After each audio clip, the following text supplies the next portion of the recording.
Hey, everybody, and welcome back to another episode of Indie Game Movement, the podcast that talks about the marketing and business of indie games. I'm Andrew Pappas. I'm going to be your host today, and this is episode 286, where we're going to be talking about finding hungry audiences in global markets. Now, whenever we're looking to serve audiences, lots of times we find ourselves looking in the same places, just with a different lens. However, sometimes it's worth looking at different places with a much different lens, especially when thinking about the global market. Thankfully, our guest today shares his experiences and insights on how to find new and hungry audiences in global markets, even if those markets have a limited industry presence and little to no government support in their region. So that's what we're going to be talking about right here today on Indie Game Movement.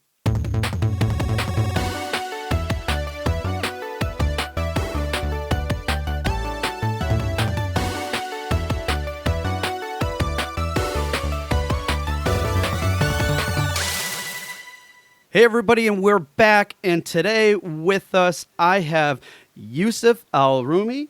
Yousif, how's it going, bud? Thanks for joining us today. Thank you for inviting me, man. Yeah, definitely. And Yousif here is the founder of Fikra Events. Lots of cool things that they put on and do and organize, everything from a game expo in Kuwait to KBR, which is the Kuwait Battle Royale, which is a really cool, fun event that Yousif kindly shared some details with me prior to us talking today. But let me take a minute. Yousif, please introduce yourself. Let us know what exactly is it that you do for Fikra Events, what kind of things that you have. I mean, because I know there is so much you're involved with. Would love to hear what you do. And on top of that, when you're not so busy with all these cool and fun and exciting events, what do you do in your spare time? What kind of fun activities do you do to unplug or maybe just replug in a different way? All right, sure. First of all, thank you for having me as a guest. I appreciate it. So my name is Yousif Almouri, and I'm the founder of a company called Fikra, which is actually the word idea in Arabic. So we're based in Kuwait. We're an Arab, in the Middle East, Arab-based company, and the whole idea of the company is to promote gaming activities, regardless of what they are. It doesn't even have to be events. Anything gaming in Kuwait, because as a gamer, like I grew up with games, and all my friends are gamers, and I got to know my friends from games and etc. We're like all hardcore gamers, but there has never been representation for video game companies in the Middle East in general. No local offices, no localization, no official distribution, etc. So I thought, with a bunch of my friends, that hey, let's create a company to promote the Middle East as a market for video games. And since we didn't have any money or experience or connections, whatever, we thought the best route to do that is by creating video game events, by saying, hey, look at this foot traffic that we have in these events. Imagine what would happen if you guys came and supported the market officially for like all these various video game companies. So that's what we do at Fikra. Is organize gaming events, whether it's expos, esports, cosplay contests, orchestras, video game orchestras, art contests, whatever. Whatever you do in any other event in Japan, in Europe, in America, we do just that same thing here in Kuwait, and we've been going on for 10 plus years, and yeah, that's like the quick intro for the company Fikra. Cool. And yeah, definitely doing a lot of stuff. And it's just really neat that it's not even just specifically, like one type of event. It's just numerous things around the whole concept and idea of games, essentially, Correct. which is so awesome. I mean, I love being a part of the ones that I'm able to go to myself that are local to me. But just the fact that you're doing this and that these things are happening is just, I don't know. I always get excited. So thank you for sharing those details. And also, a little curious to learn a little bit more about you in terms of when you're not doing all these fun things, what kind of things do you do in your personal life when you're either relaxing or maybe not. Maybe you're just playing lots of games on top of doing all Well, this. like I said, I'm a gamer. Gaming is my number one hobby. It's always been my number one hobby. It will be my number one hobby till I die. As we're recording this, God of War just came out, so I'm playing that right now. While we're talking, Yeah, folks. gaming is my escape, is my relaxation. So I love to play a lot of games, and then sometimes I'll also play co-op games or party games with my friends and so on. But other than gaming, I love cooking. I do Ah. actually a lot of barbecues with my friends. Hmm. Um, I like to I just like to do whatever. Like I'm not like in one category of things that I do. Like I'll play board games, I'll watch movies, play video games, start cooking, racing, etc. Like I'll do whatever that's fun, basically.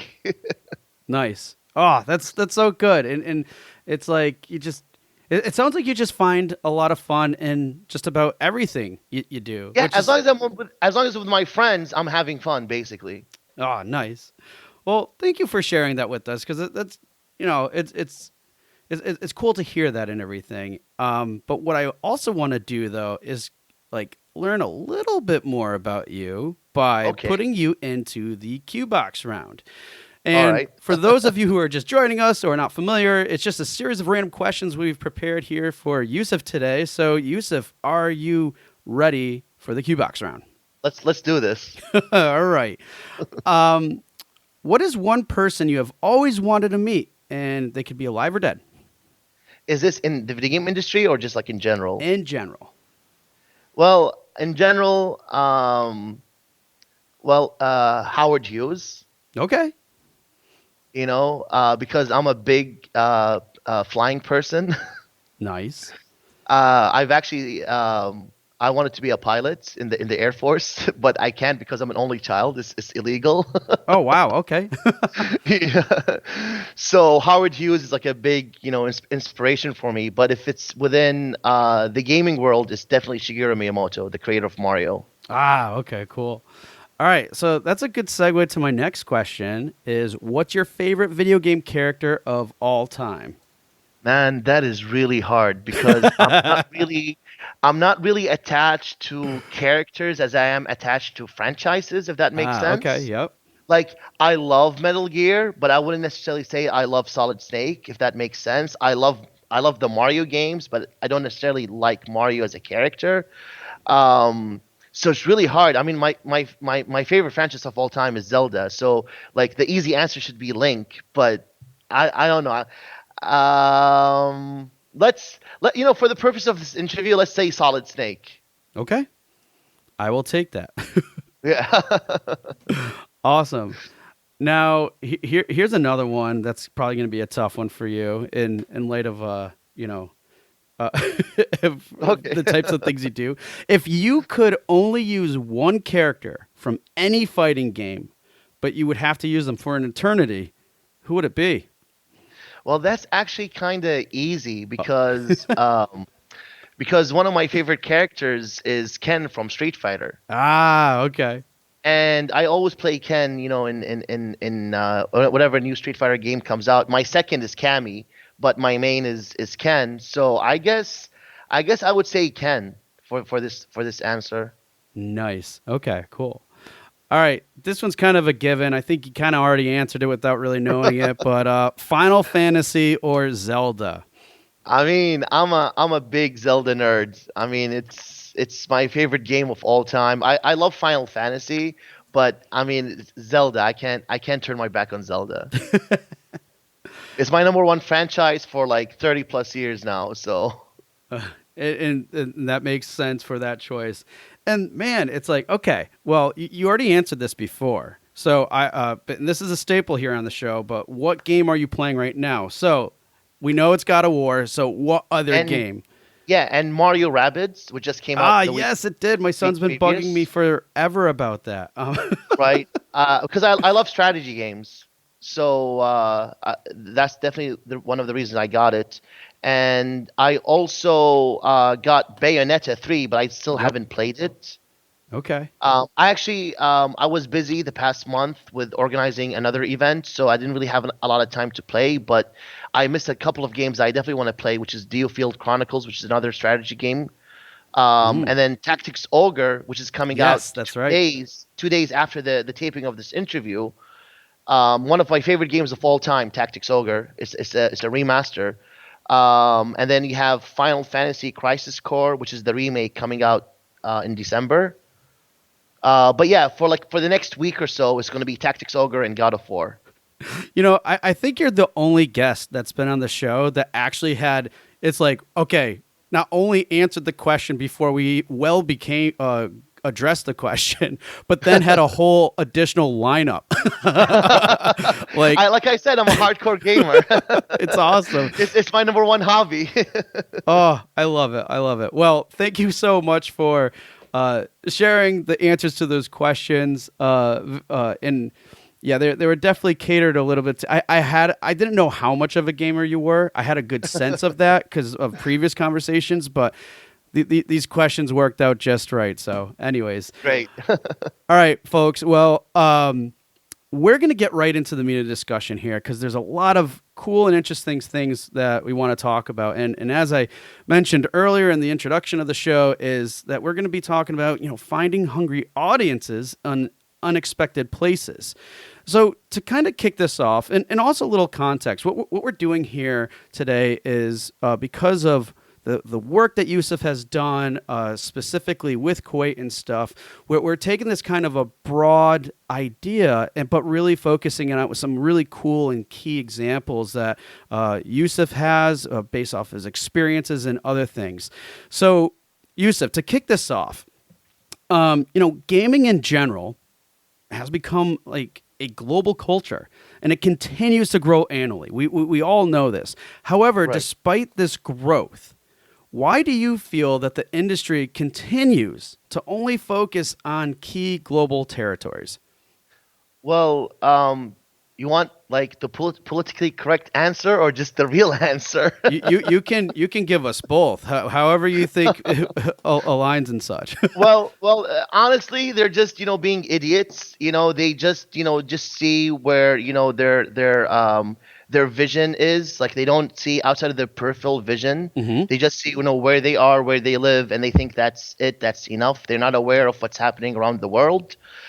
They have a big misconception of other countries, not just the Middle East, like other countries outside of Japan, Europe, and America, and it's a huge untapped market. I mean, at the end of the day, we're all humans. We like the same stuff. Right. There's nothing that a Kuwaiti likes that an American wouldn't, or vice versa. I mean, we share the same likes and dislikes. But it's just really a sense of just people stuck in their lane, really, Mm. and not trying to go outside of that lane because they might see like language being a barrier or like the culture being a barrier. So like, you know what? I'm happy. I'm content with what I have, with what I'm doing. So I'm just gonna stay here. Yeah. No, I mean, I think those are all really great reasons, and I think some of us might be thinking too at face value, like, okay, well, there could be population, obviously, too, right? Like a large number of people, and obviously that's always gonna like be the case. Like a lot of these focuses and stuff lie in numbers too, and concentrations, and all these other things too.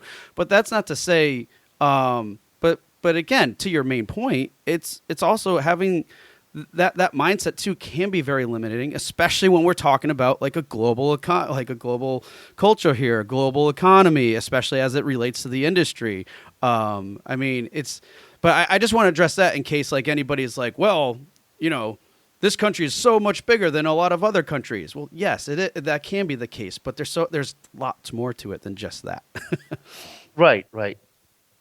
Cool. Well, no, I think that's a great place to kind of position our conversation moving forward too, because like as you kind of outlined a little bit in terms of people wanting to stay in their lane, companies or whoever that might be, there's obviously times where there's going to be some obstacles that studios face, or even companies, when they're entering untapped audiences.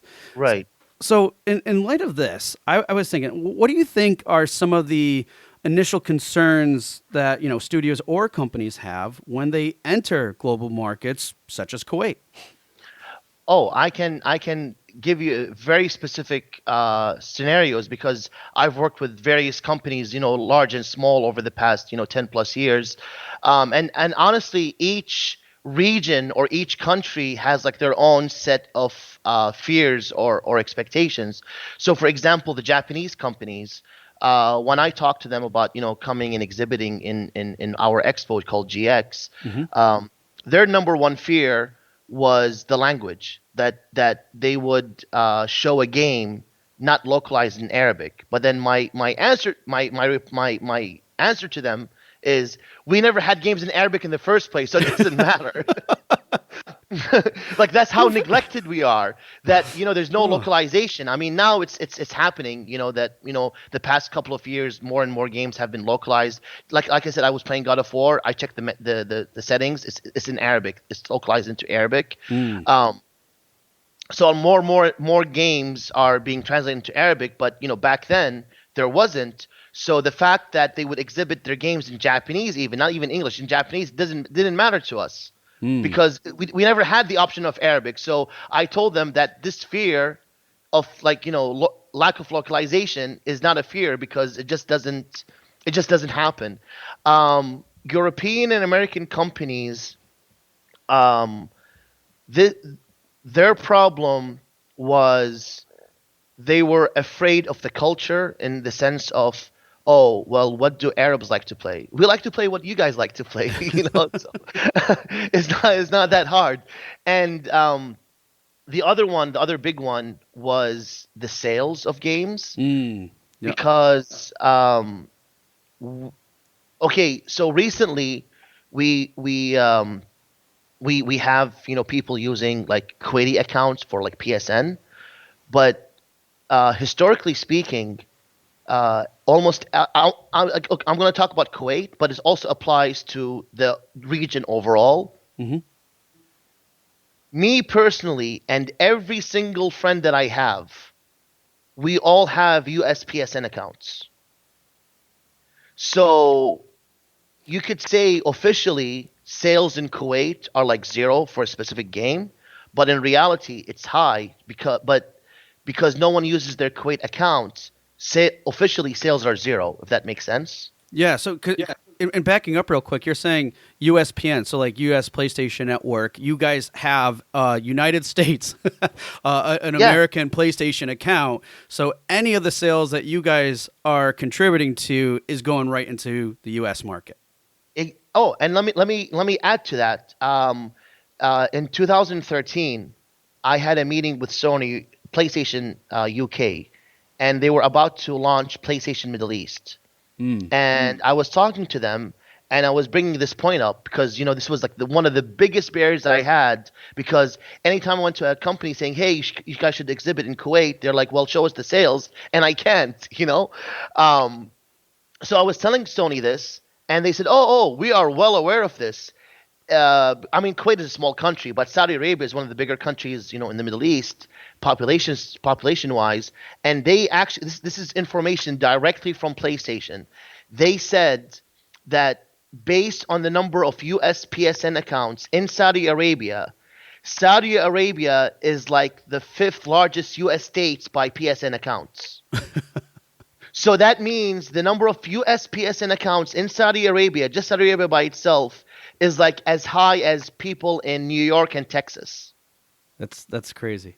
So That's that shows you how the majority of the countries in the Middle East use foreign, like US or European accounts, because, well, for example, for PlayStation, uh, they did have Kuwait and Saudi Arabia and other countries as an option back, when they first launched, but the stores were unsupported. Even Arabic language was broken, in the sense that it didn't even display correctly on the stores. mm. So why would I put my country as Kuwait, and there's only like 10% of the selection of games on that store? Yeah. It's You yeah, know? exactly. And then Nintendo, we don't even exist in Nintendo. So Oh. for sure, anybody who has a Nintendo account is a US account or a European account for sure. And then Xbox has support, but it's kind of similar to Sony. Like they had it, but they didn't really do anything with it until like a couple of years ago. So people say, okay, well, just make a Kuwait account now. I'm like, yeah, you want me to give up all my trophies and achievements Yeah, and right? games I bought over like 10 years and my friend list and stuff? No way. Yeah. You So know? it's Yeah.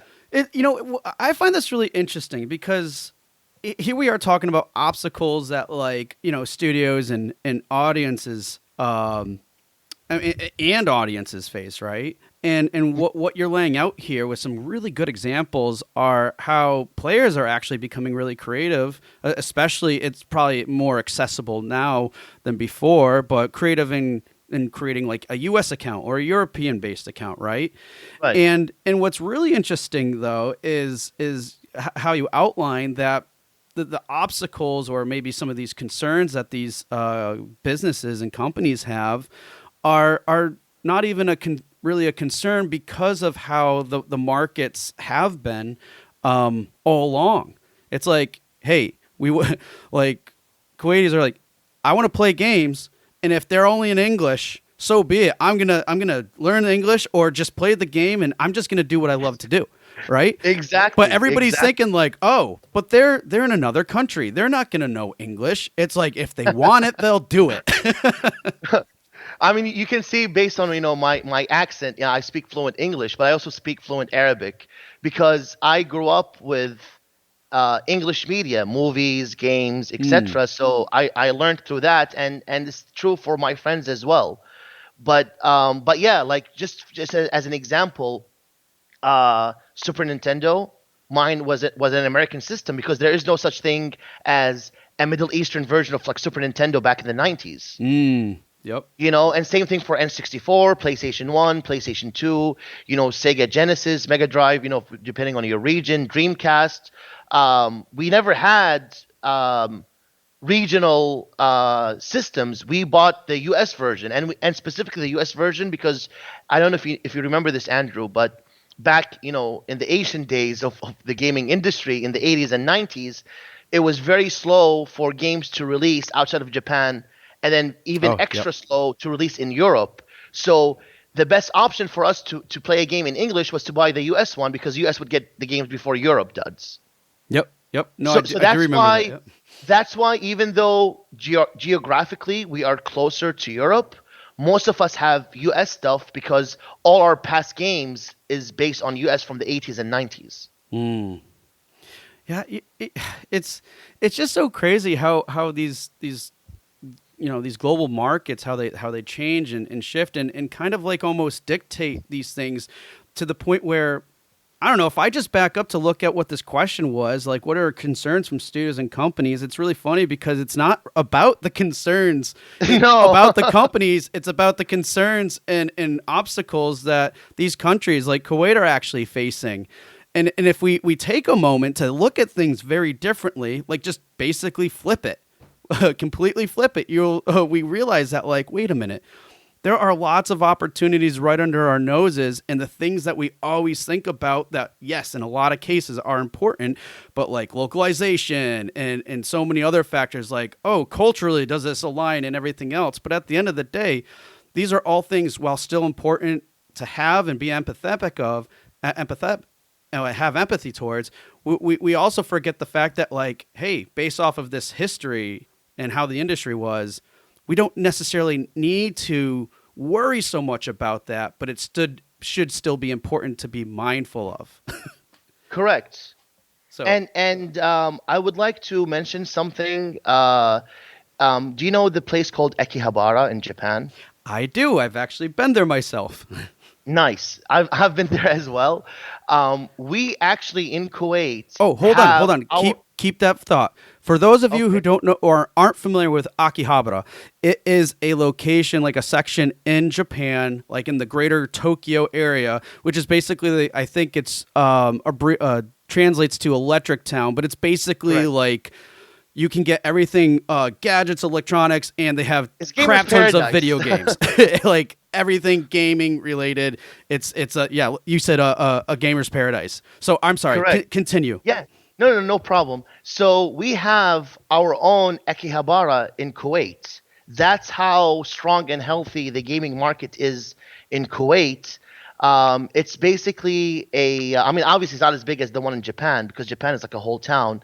Ours is just regulated to like a mall, but it's like a mall that's only game shops and gaming merchandise. And that's always the first place I take any guest or company that comes to Kuwait and visits my events. That's the first place I take them. And as soon as I take them there, they're like, "Okay, Yousif, you don't need to explain anything anymore. You don't need to talk anymore. We understand." Yeah, it's great, and I know we've talked before, like when we first initially met, we Right. had some similar conversations too. And this one's calling back and share this. Well, when I bring it up, if you don't mind, but like sometimes you had some people attending your event, some other companies, and you're like going around like how many copies of this game you have, and asking even players like how many copies of this particular game do you have? Like, what's that response like when you're asking these questions to kind of show these companies like how excited and devoted these gamers are? Man, I mean, they're always shocked. Like, for example, I had Square Enix, attend my events. They chose my event to be the first event that they attend in the Middle East, and they literally thought that, okay, yeah, they know that there's a gaming market and it's healthy and strong and stuff, but they really had a fear that they didn't really have a big fan base as they thought they should or would. And I'm like, you guys have Final Fantasy. Like, everybody loves Final Fantasy, you know? Like, how can you think no one's going to care about Final Fantasy? So when one of the Final Fantasy producers came to my event, he had a continuous line of people wanting to take pictures and autographs with him throughout the 3 days of the event that was like nonstop. And he was just in shock that, people were bringing him copies of, like, I will never forget this. He because he is specifically the producer of the City of Final Fantasy, the fighting game. Mm-hmm. And he's not really involved in, like, like, let's say Final Fantasy 7 or 5. I mean, he wasn't even in the company at that time even. And he told me people would bring him copies of Final Fantasy 4, Final Fantasy 5, like stuff on Super Nintendo for him to sign. Even though he had nothing to do with them, because it was like the first time these companies attend, and they were just like thirsty for someone from like a company like Square Enix to come and interact with them, basically. Yeah, and it's just really interesting to see that, like, not necessarily interesting, right? I don't think for most of us in general would see it as a surprise of so much, like, people in general like having an extreme like passion or loyalty to some of these IPs and such. But then when you're seeing it in a level with some of these, I would say maybe misconceptions we were talking about before, then it I think becomes very surprising to a degree, and not to mention that, like, even for more business related type stuff too. I mean, when you're talking about people that are so devoted and infatuated almost with this type of, with these games and everything else, Right. I mean, you got to start considering, okay, maybe the market, okay, maybe Kuwait is only as big as Texas or, New York. By the way, folks, for those of you who aren't familiar, New York, Texas, California, in the United States, those are basically their own giant economies that can be compared with other countries in the Correct, world. correct. So the fact that when you said before that's number 5 in contributing to, Right. that's not the states but is based off of those numbers, that's a pretty big deal.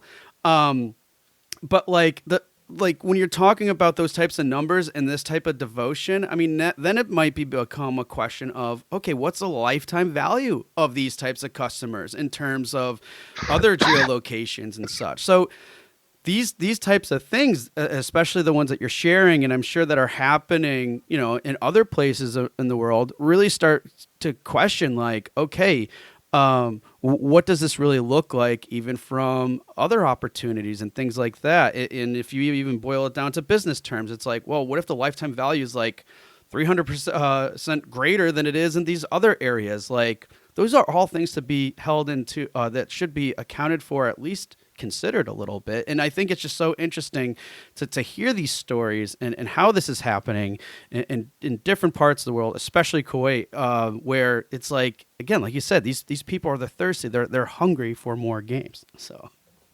Right. I mean, we always will be. yeah. So let's shift things a little bit here, and because we kind of got tapped into some of this, and I want to kind of dive in a little bit further in terms of like, just in general. Okay, we already have some ideas on how studios or companies or whoever can benefit from these kind of like untapped audiences, so to speak. They're not necessarily untapped, but they are in a, let's say, a more direct fashion. So though the demands are super high for this, we can understand how there are not so much different types of obstacles that people will face. But keeping that in mind, what would you say should studios be mindful of when they're looking to serve game-hungry audiences, and let's just say especially gamers in Kuwait? Is there anything that they should be mindful of if looking to, better serve certain audiences where the industry isn't present? Actually, I love this question because it's such an easy answer for me. Just acknowledge us. That's all we ask for. What I mean, what do I mean by that? We're not expecting, for you guys to translate your games into Arabic, at least for now.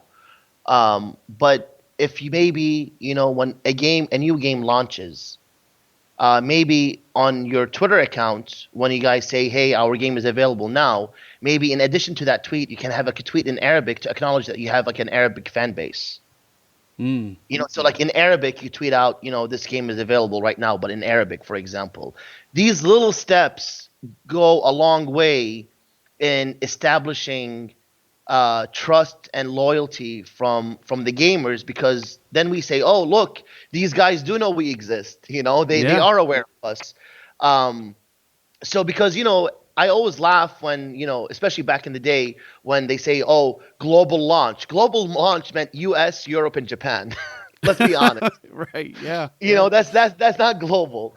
So that's key market launch, not global launch. So stuff like that, like tweeting in Arabic, acknowledging, you have fans in the region. I mean, it's a first step, but it's a good first step. And then, it can evolve from there into like, localizing into Arabic, into maybe doing like a launch party in the Middle East for, said game and so on and that kind of stuff. But just acknowledgement is the key thing. Yeah. And it's so funny because I think the reason why I find this funny is because, and folks, for those of you that have listened to the show over a long course of the time, or just in even little spots, a big theme that we're very focused on is empathy, right?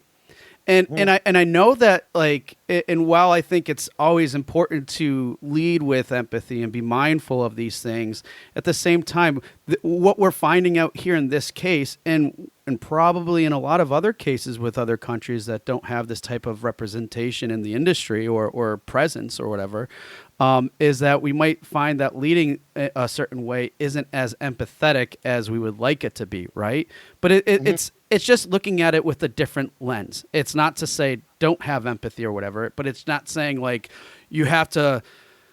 And I take this with a grain of salt, because I know some other episodes we've had where we talk detailed about this, but it's not so much to the degree where you have to hire like a cultural consultant about like a certain area.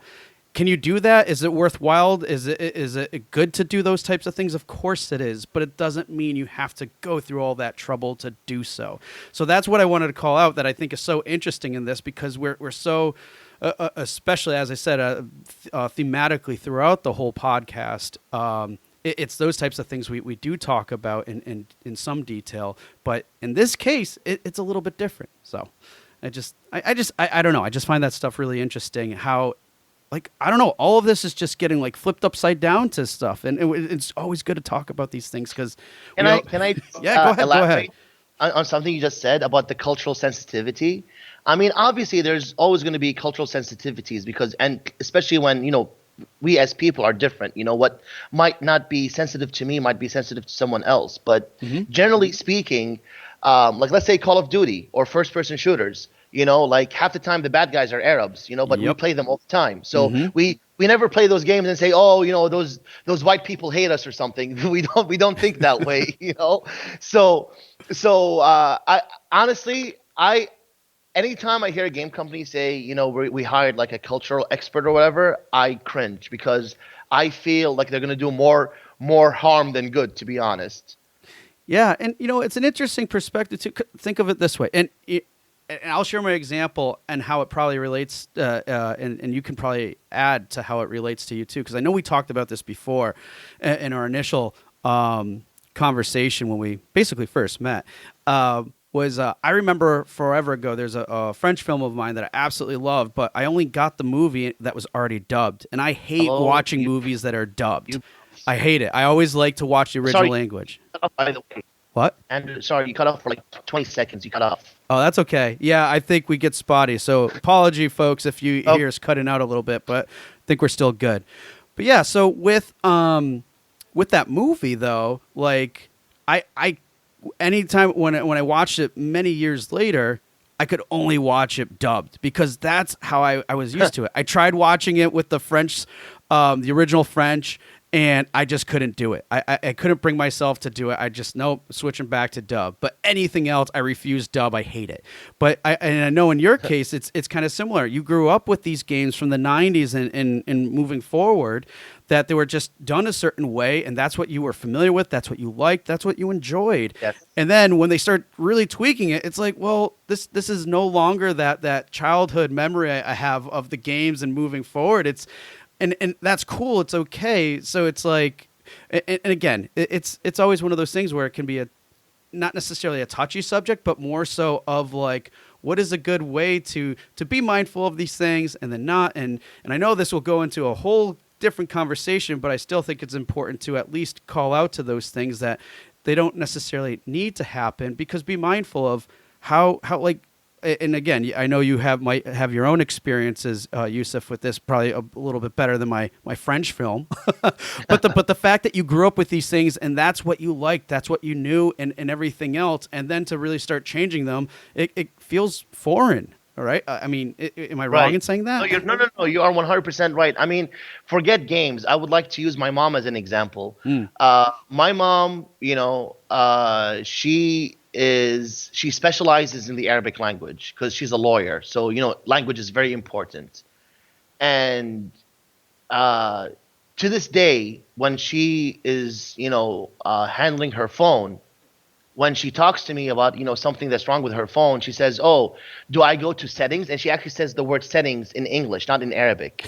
And her phone, all the menus are in English because since she had a cell phone from 25 years ago, whatever, there was no Arabic back then in the phone. So she was used to using her cell phone in English. So even though her English is not as strong as her Arabic, when it comes to cell phone usage, she cannot operate her phone unless it's in English. So it's the same thing with me with video games. I speak fluent Arabic. I actually am one of the hats I wear in my company is I'm a translator. I do subtitles for our videos, and when I switch to Arabic in games, it looks weird to me. Even though I can understand it, it just looks weird to me. So I just quickly, after 1 minute, I switch back to English. So yeah. So just really interesting examples of how how this can be so different from what we're typically think of or used to, especially in certain cases of this was a great example of localization. But all things to think about a little bit more, or definitely a little bit more differently. Now, Right. I want to kind of get back in terms of like our overall theme here on the show, and kind of the last question before we start to close here, Okay. about like benefiting from untapped audience. So my last one here for today is, in what ways do you think game creators and studios and whoever else can like really benefit the most from serving these hungry audiences in countries that are underrepresented by the industry? I mean, if you wanted the business answer, it's more money for them because more sales, you know. But if you want like an answer that helps with game development is different kind of feedback from players in the region for those games. You know, maybe and the Arab players might have different feedback on a level or gameplay mechanic than a Japanese player or a American player, for example. So it's like the differences and diversity in cultural exchange and feedback is something that those developers can gain, I think, by serving the region.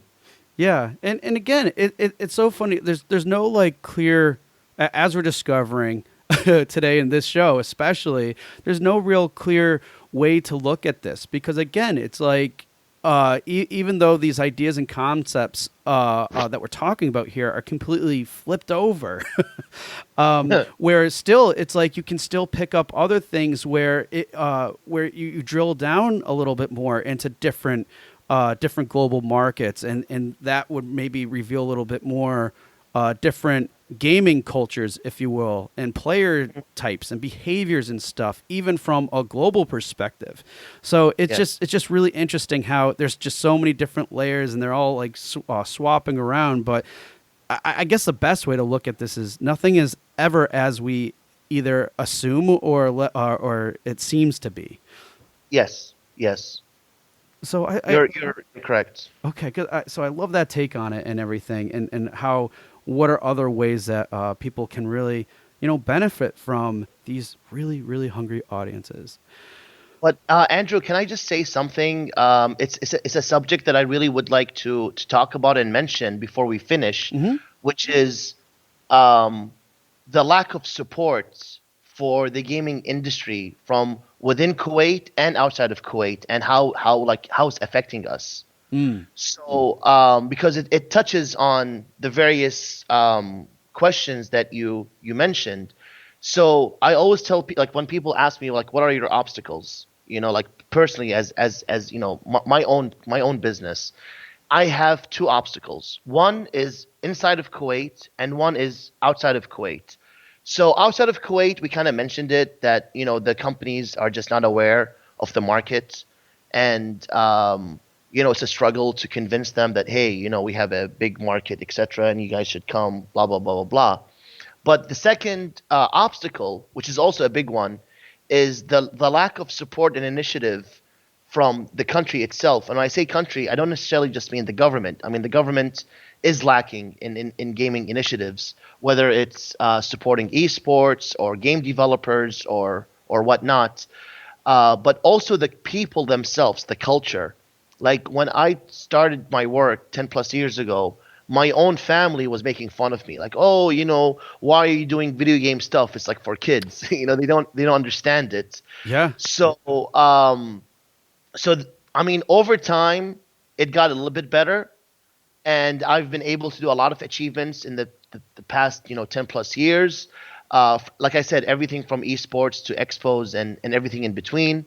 But there has been, unfortunately, a lack of enthusiasm from the government specifically to support these kind of initiatives, coupled with the lack of care and empathy from the game companies, like the international game companies. It was like a cocktail of the perfect cocktail to not support the region, basically. So I just wanted to mention that it's not also just it's not 100% the blame falls on the game companies. It's also from the government, but it's both sides are, I feel like, to blame, like a little bit, and lack of support. Yeah, and I mean, it makes complete sense, and it's also and I'm glad you brought it up because it's super important to be mindful of these things too, and why I think it just goes back to your initial point of what's one of the main things that people can do to better serve these audiences is just being acknowledged, because I think through constant acknowledgement can kind of places like Kuwait and everything could over time, and it might not happen right away, but over time send signals to governments, to other entities, to different cultures, and I know this is a kind of a world problem, a small one, but like there's so many people, even from a cultural perspective, and I think this is a global one personally, where people are like, "Oh, I'm working in the games industry." Like, wait, what do you do? It's like, and then they're like, "How do you make a living off that? What's your backup plan?" I mean, so many people out there have had these stories. Victoria Tron is a great example of that, because I think she went into something medical related, and her family is like, "Why are you getting out of that? Like, how are you working?" And I think she did a PAX talk a few years ago about this, and her and other people, and the same thing, where they come from a cultural background that knows nothing about games and stuff, and then when they find out, they're like, "Don't throw away your life." It's like, thanks, mom. But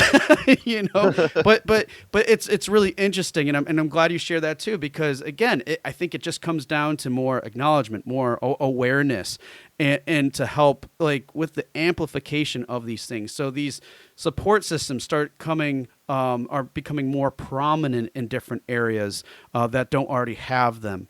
And just to continue with that, because and the government can be a tricky one too, right? Because the government, they're the government, like they Right. do what they want basically. Right. Right. And it's just so frustrating, and a lot of times it can be so limiting, but even with those limitations over time they are going to give in. Like, I mean, come on, what we're talking about today with this industry is a multi-billion-dollar industry that continues to grow. I forget what the numbers are. Last I checked, they're like we're probably already 200 billion. approached what. 200 billion. 200 billion. Yeah, I was way off, because it's ridiculous. There's room for everybody with those types of numbers, and it keeps growing. So the fact that these some of these governments have a hard time acknowledging them or ignoring them or whatever their reason is, it can't go unnoticed for too long. But still, it's something to be mindful of and think of.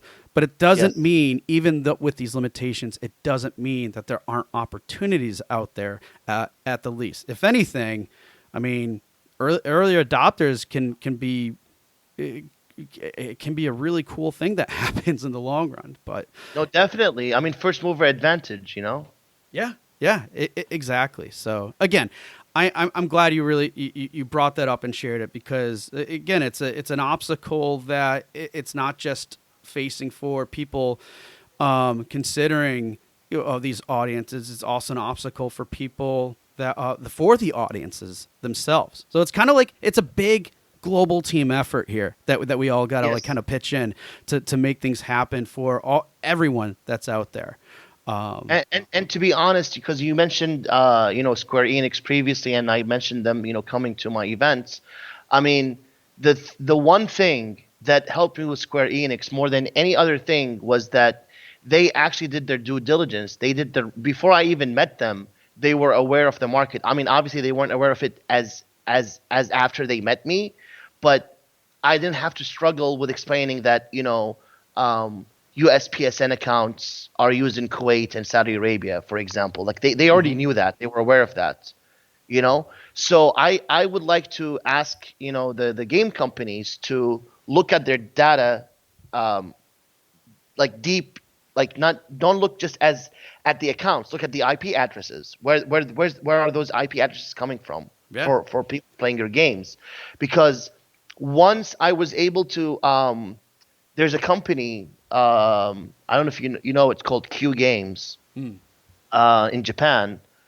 They're the guys behind the Pixel Junk franchise.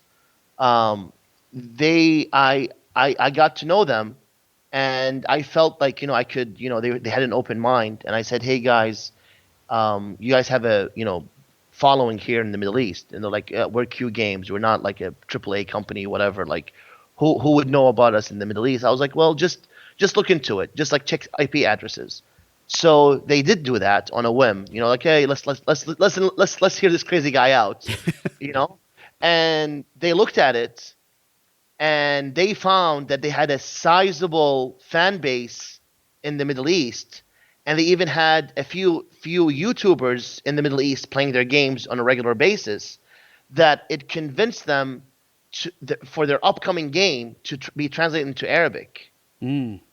So there's a lot of companies that are not aware of their fan base. Even small companies, they're not aware that the fan base they have in the Middle East, and I just urge them to look into not just game sales, but IP addresses from where those games are playing, because that's probably a better indication Yeah. than checking accounts.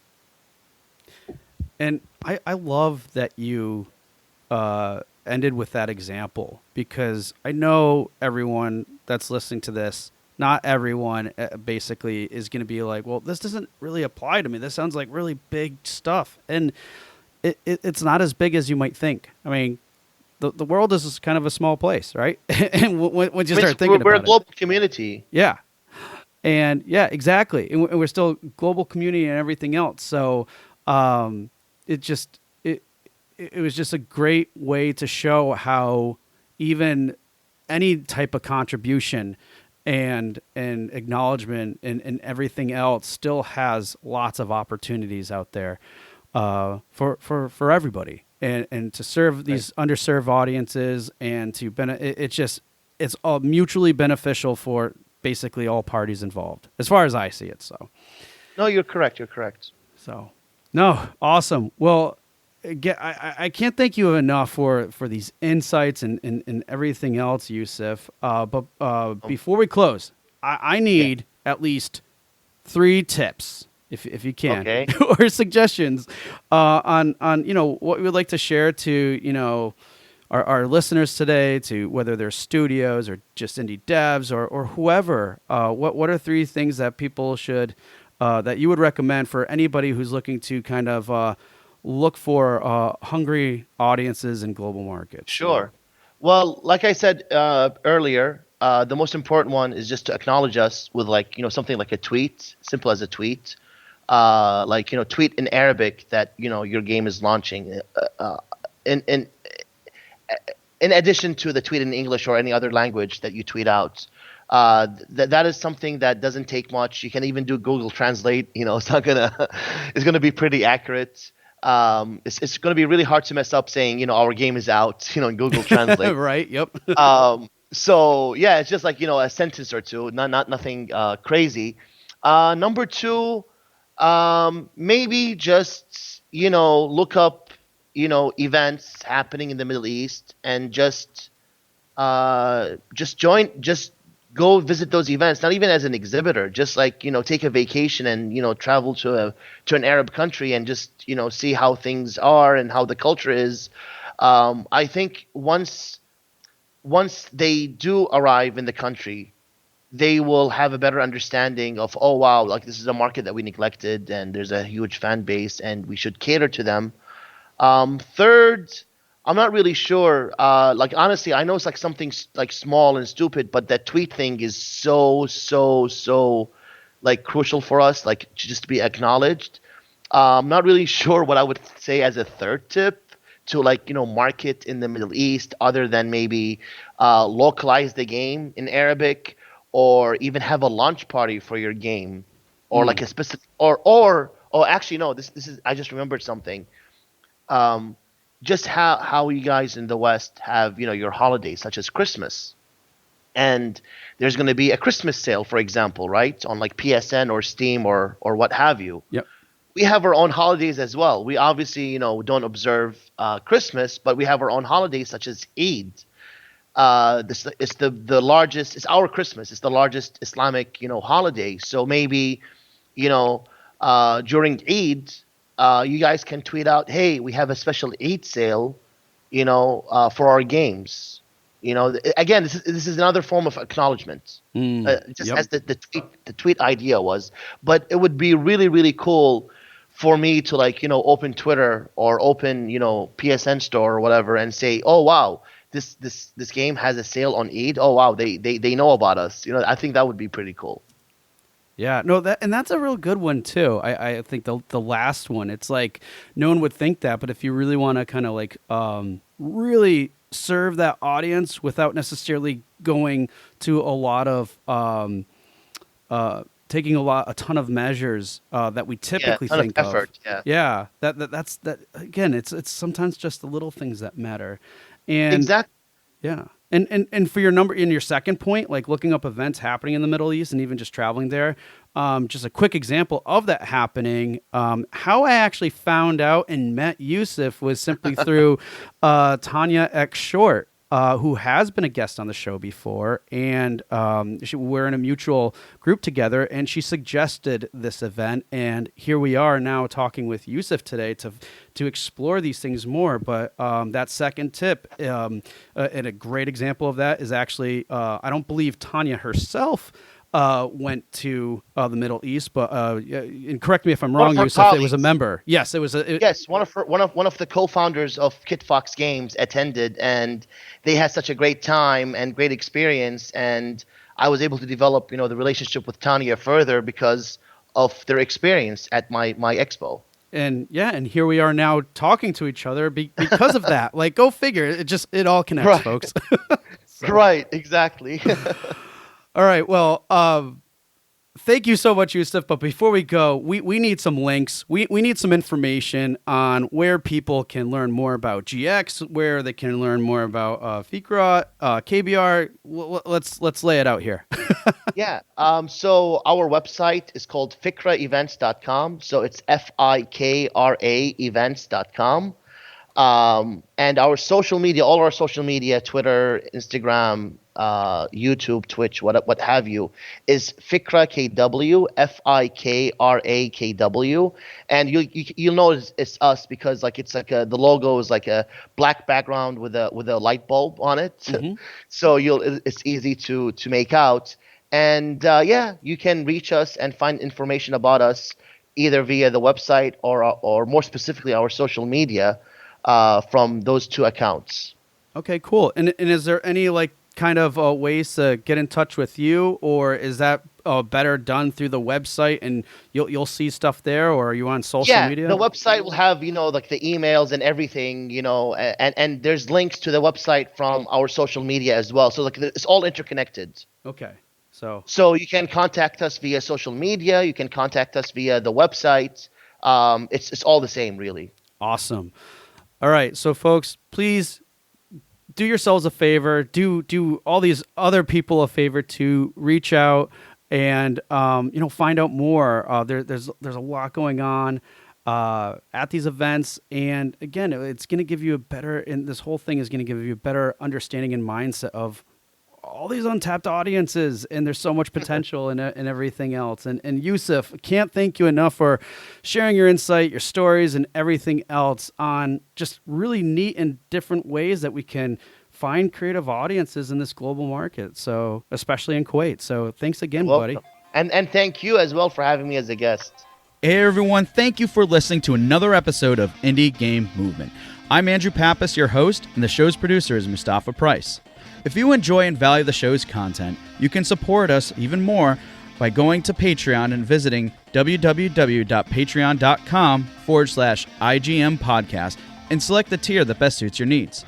Show notes for this episode can be found by visiting rengenmarketing.com, the number episode of the show. Rengen Marketing is a consulting marketing company that helps indie devs with their marketing efforts. Whether you need guidance with your game's marketing strategy or could use a free marketing plan template, then please visit www.rengenmarketing.com and take action. A special thanks to Dakota Saab for Season 2's opening theme and Melissa Gellis for the new logo design. And as always, thanks for being such great listeners, and we'll see you next time on Indie Game Movement.